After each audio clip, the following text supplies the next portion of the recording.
کبھی کبھی انسان کا دل کسی چیز کے لیے بہت تڑپتا ہے، اتنا کہ اس کے لیے صبر کرنا بھی مشکل ہو جاتا ہے۔ انسان ہر روز اس چیز کو حاصل کرنے کے لیے ہر اس لمحے دعا کرنے کی کوشش کرتا ہے جو لمحہ دعا کے لیے افضل ہے، اور اس کی آنکھیں اپنی مانگی گئی دعاؤں کے قبول ہونے کا انتظار میں ہر روز ادھر ادھر تکتی رہتی ہے۔ اور یہ تو بھول ہی جاتی ہے کہ اللہ تعالیٰ نے ہر چیز کو عطا کرنے کا ایک خاص مخصوص اور بہترین وقت مقرر کر رکھا ہے۔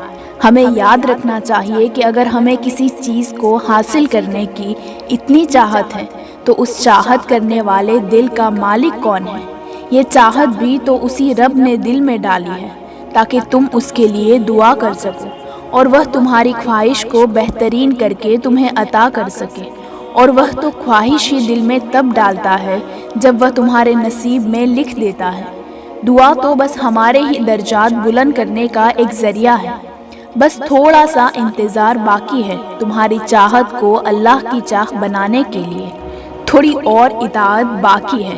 اللہ کی طرف سے کی گئی دیر میں کتنی خیر ہے، یہ تمہیں تب سمجھ آئے گا جب یہ صبر کے بعد سجدے شکر کے سجدوں میں بدل جائیں گے، اور اس وقت تم کانپتے لبوں سے اس کے المجیب قبول کرنے والا ہونے کی گواہی دو گے۔ یہ دل اس کی محبت سے پھٹنے لگے گا اور اپنی قسمت پر تمہیں رشک آئے گا۔ وہ جب تمہاری دعاؤں کو قبولیت کے لیے چن لیتا ہے تب وہ تمہارے دل میں دعا کا خیال بھی خود ہی ڈالتا ہے۔ ہمیشہ مجھ سے یہ سوال پوچھا جاتا ہے کہ وہ من پسند چیز پہ کن کیوں نہیں کہتا۔ ہم انسان ہیں نا، اس لیے یہ بات کبھی نہیں سمجھ سکتے کہ اس وقت لفظ کن کی کیا اہمیت ہے۔ یہ وہ لفظ ہے جس پر پوری کائنات بنا دی گئی ہے اور ختم بھی اسی لفظ پہ کر دی جائے گی۔ سو اس لفظ کو ایسے ہی کہہ دیا جائے، نہیں وہ کن تب کہتا ہے جب اپنے بندے کے لیے بہترین وسیلہ بنا دیتا ہے، اور کبھی کبھار وہ چاہتا ہے کہ میرا بندہ میرے لیے صبر کرے۔ کیا اس کا حق نہیں ہے کہ اس کی محبت جتائی جائے؟ کیا اس کا حق نہیں ہے اس کے لیے تھوڑا سا انتظار کیا جائے؟ اور ایسا تو ہو ہی نہیں سکتا کہ جو خواہش تمہاری زبان پر ہر دعا میں روا رہتی ہے وہ تمہیں نہ ملے۔ جانتے ہو تمہیں دعا کی توفیق دیتا ہی تب ہے جب اس نے کن کہنا ہو، ورنہ ہمارے آس پاس کتنے ہی ایسے لوگ ہیں جو دعا بھی نہیں مانگتے، صرف یہ سوچ کر کہ خدا نہیں سنتا۔ تو اگر تم اس کے کن کا انتظار کر رہے ہو تو کیسے ممکن ہے کہ کوئی بندہ اس کی بارگاہ میں جائے سسکتے ہوئے اور وہ اسے سینے سے نہ لگائے؟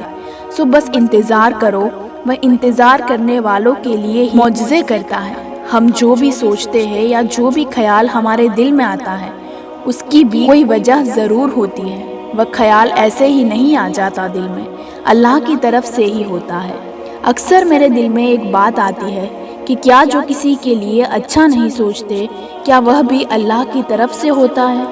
اس کا جواب پھر خود ہی مل گیا کہ وہ خیال شیطان ڈالتا ہے، وہ ہمیں اللہ سے دور کرنے کے لیے ہوتا ہے۔ اللہ تو بس یہ دیکھتا ہے کہ اس کا بندہ یا بندی کیا شیطان کے وسوسے میں آئے گا یا نہیں۔ ہم آ جاتے ہیں، ہم کر بیٹھتے ہیں جو وہ کروانا چاہتا ہے، مگر اللہ تو اللہ ہے نا، کیسے بھٹکنے دے گا اپنے بندے کو؟ پھر ڈالتا ہے وہ خیال جس سے انسان دھیرے دھیرے اللہ کی طرف پلٹتا ہے۔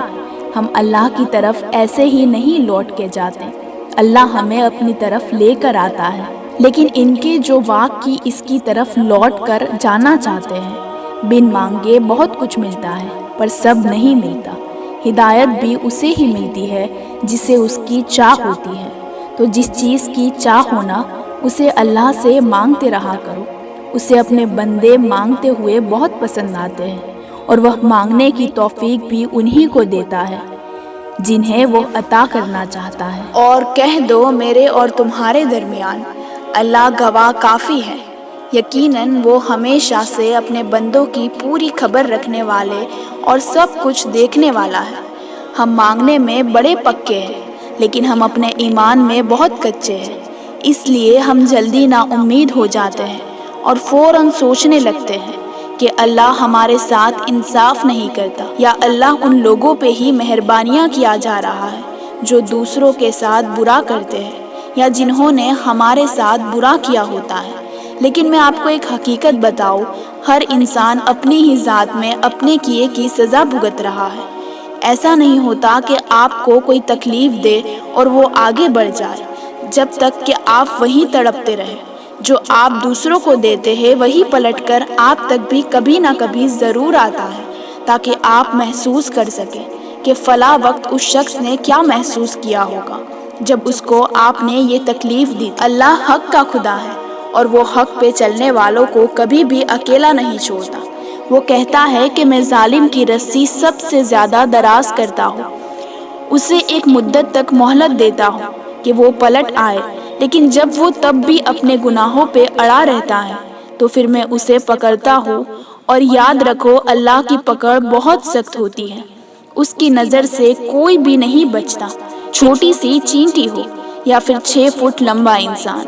وہ سب سنتا ہے، وہ سب دیکھتا ہے، وہ سب جانتا ہے کہ کس کس کی نیت کیا ہے اور کس نے اس نیت کی بنا پر کیا کیا ہے۔ تو پھر بے فکر ہو جائے، کیونکہ نا انصافی کر کے تو کسی کو بھی آج تک کچھ نہیں ملا، اور صبر کرنے والوں کا صلہ نا انصافیوں سے بھی کبھی نہیں گھٹا۔ اللہ نے کہہ دیا ہے کہ باطل کتنا ہی طاقتور کیوں نہ ہو جائے، اسے آخر میں ہر حال میں مٹنا ہی ہے، اور حق کتنا ہی کمزور کیوں نہ ہو جائے، اسے آخر میں رہنا ہی ہے ہمیشہ۔ باطل کی فوج کتنی ہی بڑی کیوں نہ ہو، حق کے سامنے کبھی کھڑی نہیں ہو سکتی، کیونکہ حق والوں کے ساتھ اللہ کھڑا ہوتا ہے، اور جس کے ساتھ اللہ کھڑا ہوتا ہے اسے دنیا کبھی رسوا نہیں کر سکتی۔